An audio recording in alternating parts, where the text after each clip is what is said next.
What if I told you that one of the most beloved storytellers of our time didn't begin her journey with magic at all?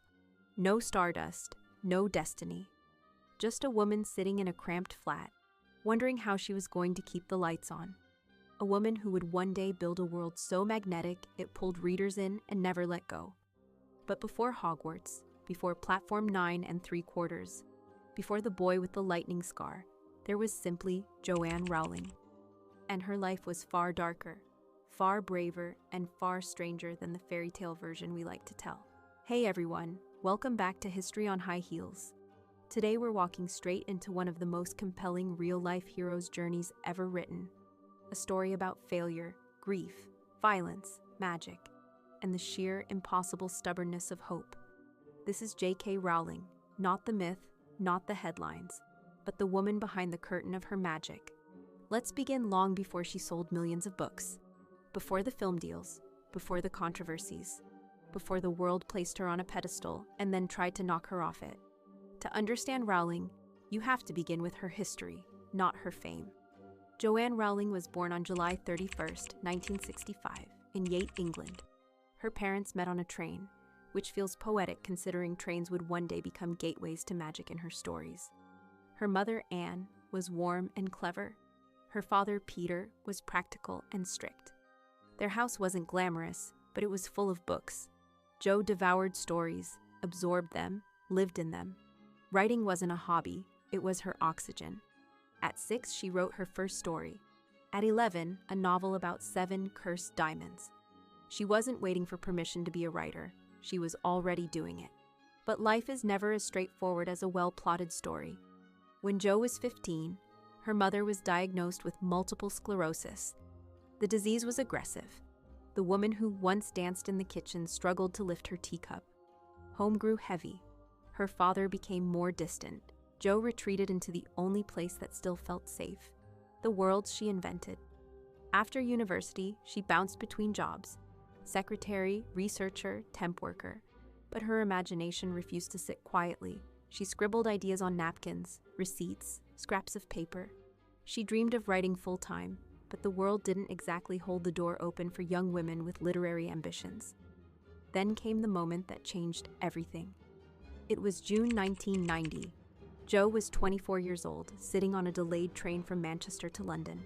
No phone, no entertainment, just boredom and window glass. And then, in that boredom, something extraordinary happened. A boy appeared in her mind, not walking, not introducing himself, just there, fully formed. A boy who didn't know he was a wizard. A boy destined for something larger than his own life. A boy with a scar that would become a symbol. She had no pen, too shy to borrow one, so she sat with the idea, letting it unfurl inside her. Characters arrived. A castle, ghosts, houses with personalities.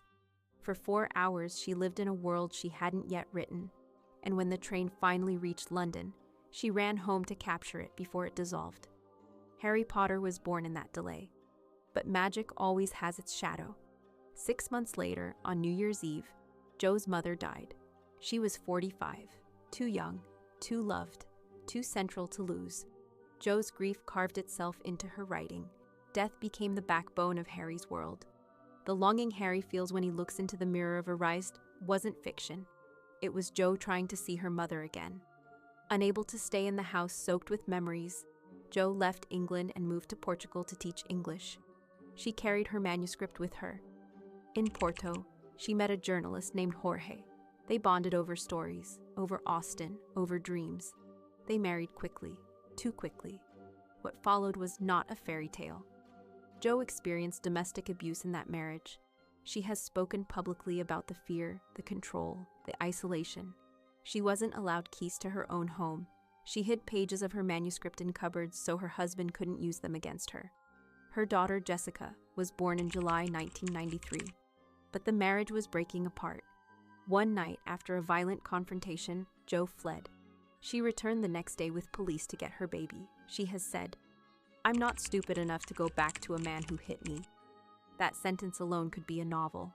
With a baby in her arms and 3 chapters of Harry Potter in her bag, she flew back to the UK.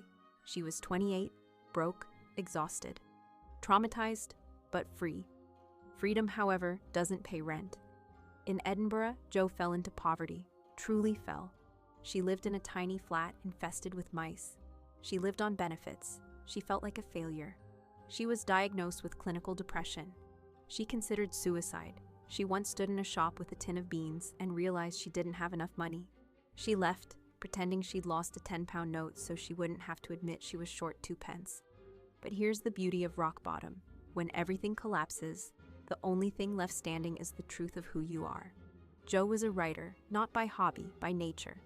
And now, with nothing left to lose, she wrote. In cafés, because they were warm, on scraps of paper again. While Jessica slept in her stroller, Jo disappeared into Hogwarts. Harry Potter wasn't an escape for her readers yet. It was an escape for its author. By 1995, she finished the manuscript. 30,000 words, 5 years of writing, a life's worth of wounds inside it. Then came the rejections. 12 publishers said no. Magic doesn't sell. It's too long. Children won't read it. She kept every letter, until one day, the manuscript reached Bloomsbury. The chairman took the first chapter home, gave it to his 8-year-old daughter, Alice. She read it, demanded more, harassed her father for weeks. That little girl changed publishing history. Bloomsbury offered Jo a contract, a tiny advance, a warning to get a day job, and a request. Use your initials. Boys won't read a book written by a woman. So Joanne Rowling became J.K. Rowling. On June 26, 1997, the first edition of Harry Potter and the Philosopher's Stone was released. Just over 5,000 copies. 5,000. Those books are now worth tens of thousands each at auction. The world didn't explode at first. It simmered, quietly, then louder, then all at once. That is where we pause. Because the woman who wrote her way out of the dark was about to become one of the most famous and complicated figures of our time. If you're ready, the next part will take us deeper into the fame, the fortune, the fallout, and the firestorms that shaped the legacy of J.K. Rowling. When Harry Potter and the Philosopher's Stone hit the shelves in 1997, nobody, not the publishers, not the book buyers, not even Rowling herself, had any idea what was about to happen. It began quietly. A few good reviews, a few librarians whispering that something unusual was happening in their reading rooms. Children who had never read a book voluntarily were suddenly devouring chapters under the covers, long past bedtime. But with Chamber of Secrets, the simmer strengthened. With Prisoner of Azkaban, it bubbled. And by the time Goblet of Fire exploded into bookstores in July 2000, the simmer became a global boil. Rowling became something she never imagined, a literary rock star. This is where the story could easily turn into glossy Hollywood montage. Wealth, fame, premieres, red carpets, yes please. But her reality? Much more complex. Rowling had spent years in silence. Silence in poverty, silence in grief, silence under the weight of an abusive marriage. Now she faced a different kind of silence, one created by the sheer volume of the world's noise. She couldn't walk into a coffee shop unnoticed, couldn't ride a train anonymously, couldn't publish quietly. The world claimed her before she had time to understand what that meant. Still, there were extraordinary moments. The books didn't just sell, they resurrected reading itself. Parents read them with their kids. Teachers reported higher literacy scores. Whole families lined up outside bookstores for midnight releases. The magic wasn't just in the pages. It was in the way strangers stood shoulder to shoulder, waiting for a story that had already become part of them. But here's the thing the documentaries never show. Fame has texture, and its texture is both velvet and sandpaper. Let's talk about the velvet first, the good. Rowling became a symbol of hope, the woman who went from welfare to world building, the single mother who defied the publishing world's expectations. She donated millions, quietly, often anonymously. She funded medical research, built neurological clinics, championed children's rights, and created Lumos, a charity dedicated to ending institutionalization for vulnerable children. She fought for causes that reflected the darkest parts of her own past. But the sandpaper, it rubbed just as fiercely. Rowling became polarizing long before the internet outrage cycles we know today. Religious groups protested the books for promoting witchcraft. Intellectuals dismissed them as overly simplistic. Academics dissected her writing under microscopes. Fans scrutinized every quote. Paparazzi followed her. The media romanticized her poverty, but resented her wealth. She was praised as the savior of childhood literacy and criticized as a pop fiction machine all at the same time. Fame does something strange to women. It magnifies their flaws and diminishes their humanity. Rowling wasn't allowed to be complicated. She was either a saint or a villain. Nothing in between. But the truth? She was always in between. Let's look behind the scenes, at the real secrets of the world she built. 1. Snape's fate. Rowling planned his entire arc from the beginning. The idea of a man shaped by unrequited love, trauma, bitterness, and lingering loyalty lived in her notebooks long before Alan Rickman stepped onto a set. She once gave Rickman a single clue about Snape's true nature, one he never revealed publicly, because she knew he needed it to play the character properly. 2. The final chapter of Deathly Hallows. She wrote it before Book 3, locked it away, untouched for a decade.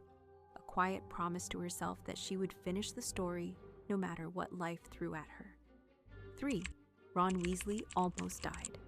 Rowling considered killing him off, not out of cruelty, but because she feared the story was becoming too predictable. In the end, she changed her mind. But for a brief moment, the fate of one of literature's most beloved redheads hung by a thread. 4. The Dementors weren't just metaphors for depression.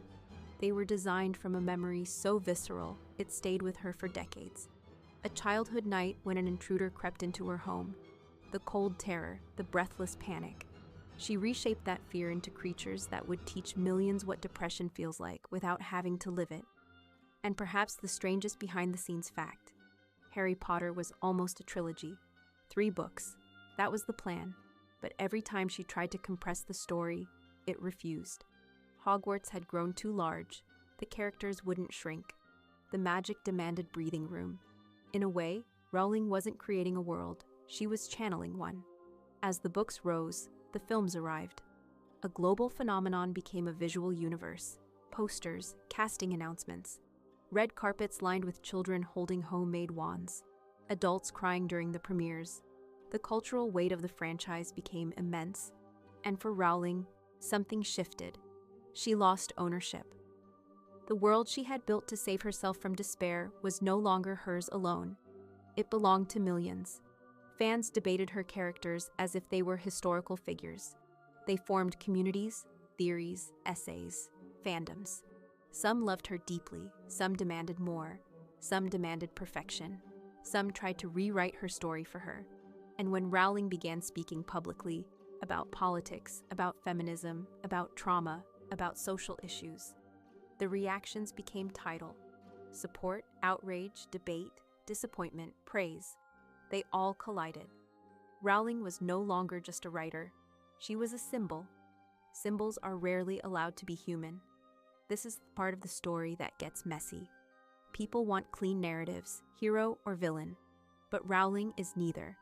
She is a woman shaped by pain and grit, capable of extraordinary generosity and sharp opinions. She is loved by millions, criticized by millions, and scrutinized by all. Her existence in public life is a reminder that human beings are not tidy stories. But let's zoom out.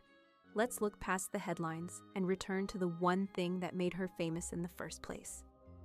The books, 600 million copies, translated into more than 80 languages, a series that raised an entire generation, a world where love defeats death, where courage matters more than bloodline, where found family is stronger than destiny. A world that taught children to question injustice, to value loyalty, to grieve, to grow, to hope. A world built by a woman who, at her lowest point, thought she had nothing left. She once said that rock bottom became her foundation, and look what she built on it. Here is the paradox of J.K. Rowling's legacy. She created a world to escape her pain, and the world never let her escape again. She wrote her way out of darkness, only to step into a spotlight that illuminated everything she said or didn't say. She gave us a story about love, loss, resilience, friendship, and courage.